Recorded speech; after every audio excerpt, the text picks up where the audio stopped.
વહુ બેટા હું બોલો મારે છે ને ખબર કાઢવા જાવું છે. કોની ખબર કાઢવા જાવું છે? માસી ને હાહુ ની ખબર કાઢવા જાવું છે. એને મજા નથી 3-4 દિવસ થાતે ખબર લઈ આવું એમ. પણ 2 દિવસ પહેલા તો તમે કોક ની ખબર કાઢવા ગયા હતા ને કોની ખબર કાઢવા ગયા હતા? પેલા આપડા જૂના પાડોશી હતા ને એને મજા નહોતી તે એની ખબર કાઢવા ગઈ હતી. એમાં હું આપણે ત્યાં જવાનું હોય? હાજા માનતા તો બધા છાસ કરતા હોય. એમાં કઈ આપડે જાય કે સારું તો થઈ નઈ જાય એને અને મફત થોડું જવા હે. જાઓ તો રિક્ષા ના પૈસા જોહે અને પાછા જઈને આવશો તો કેહો મને હાથ દુખે પગ દુખે માથું દુખે પછી બધી બળેતરા તો મારે જ છે. કઈ તમે ત્યાં જઈને આવશો તો કઈ હાજા નહી થઈ જાય. કઈ નથી જાવ તું કે ને બેટા એ વાત તો તારી હાચી છે. કે આપણે હું એની ખબર કાઢવા જાય તો એ માણસ હાજુ થઈ જાય એવું નથી.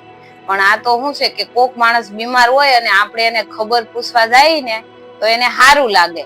અને માણસ ને જયારે પથારીમાં પડે ને ત્યારે પૈસાની જરૂર નથી હોતી. એને પ્રેમ અને ભાવની જરૂર હોય છે. એ માણસ ને આપણે ખબર પૂછવા જાય ને આપણને ભાળીને કેટલો ખુશ થઈ જાય ને અડધું તો એને એમનેમ હારું થઈ જાય.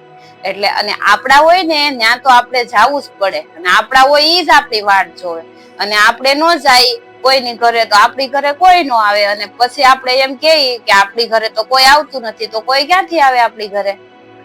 હારું કઈ નઈ બા જઈ આવો ને જાતા જાતા છે ને કઈક ફ્રૂટ બોતલ લેતા જાજો એના હાટુ. હા હાલો મિત્રો જો તમને મારો વિડીયો ગમ્યો હોય તો લાઈક કરો, શેર કરો અને કોમેન્ટ કરજો.